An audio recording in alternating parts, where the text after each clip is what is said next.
I put my hands on your body, on your flesh, I feel the history of that body.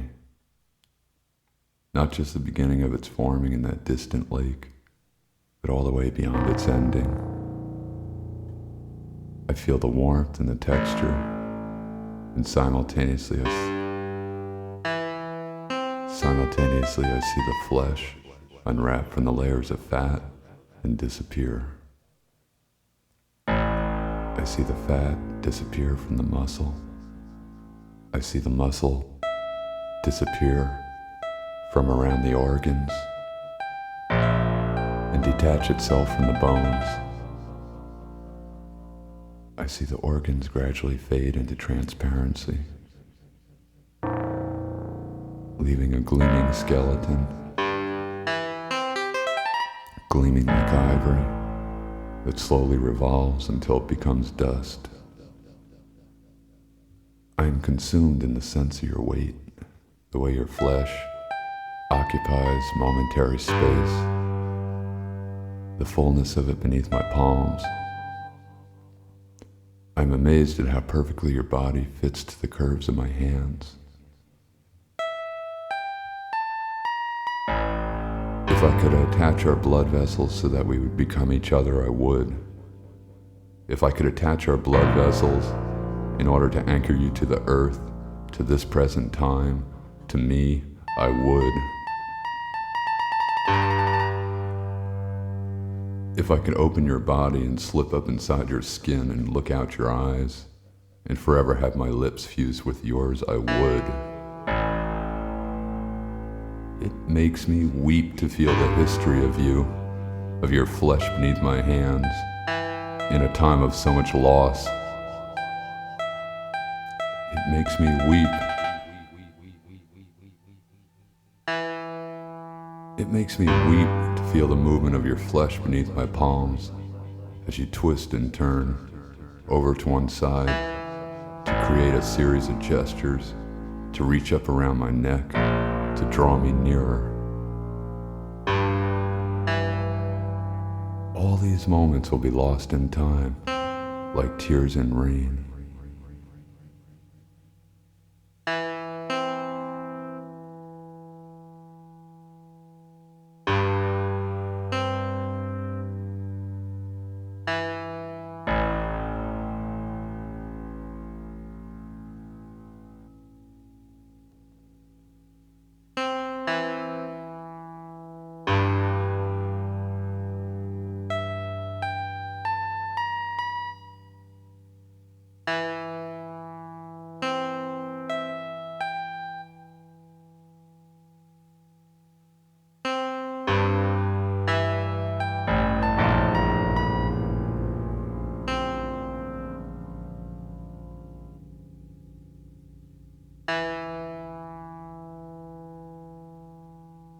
When I was diagnosed with this virus, it didn't take me long to realize I'd contracted a diseased society as well.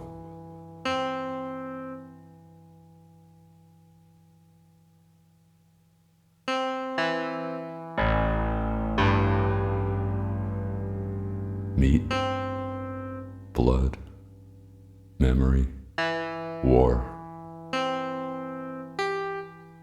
We rise to greet the state, to confront the state. Smell the flowers while you can.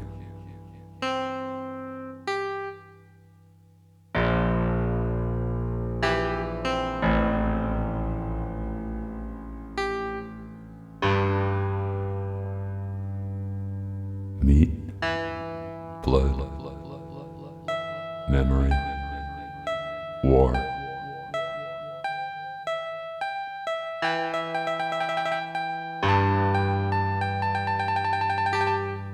We rise to greet the state, to confront the state. Smell the flowers while you can.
born into a pre-invented existence within a tribal nation of zombies.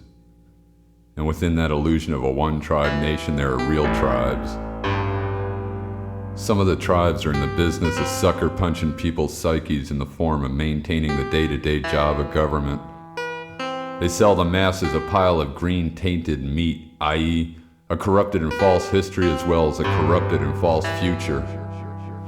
And although that meat stinks of rot, blood and pus, this particular tribe extols these foul emissions as if they are virtues made of glorious sensitivity.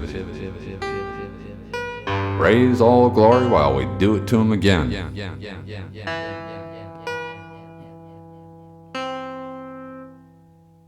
Then there are other tribes which work hand in hand with the government, offering slices of meat in the form of double talk, or hope.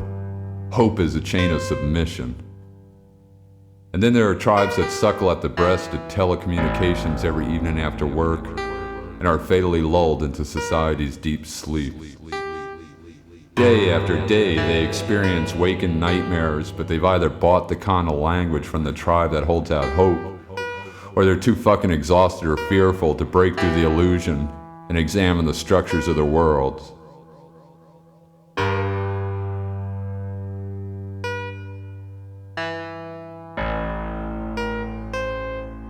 Then there are other tribes that experience the X-ray of civilization every time they leave the house, or turn on the TV set, or radio, or pick up a newspaper, or suddenly realize their legs have automatically come to a halt before a red traffic light. A civil war and a national trial for the leaders of this country, as well as certain leaders in organized religions, is a war that plays and replays in the heads of members of that tribe. And it's a volume of that war that sometimes reaches epic dimensions, and when the person hearing it realizes they're walking in the streets and subways full of thousands of people who appear deaf to the sound of it, and the person hearing it fails to connect with another member of the same tribe who can acknowledge that sound, that person can one day find themselves at the top of a water tower in suburbia, armed with a high-power rifle and firing indiscriminately at the ants crawling around below. That person can one day find themselves running amok in the streets with a handgun. That person can find themselves lobbing a grenade at the 40-car motorcade of the president. Or that person can end up on a street corner, homeless, hungry, and wild-eyed, punching themselves in the face or sticking wires through the arms of their flesh and chest.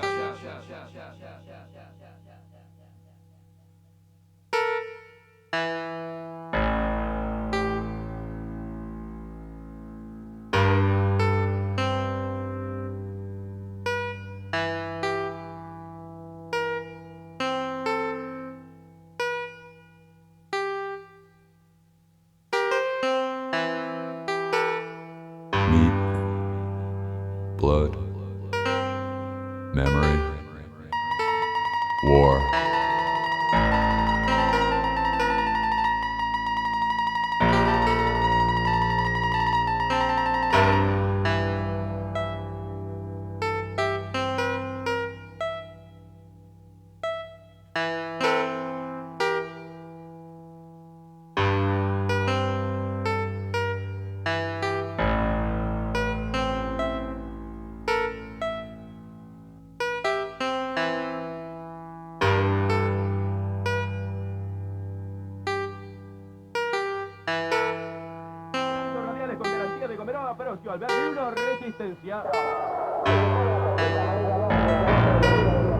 Meat, blood, memory, war.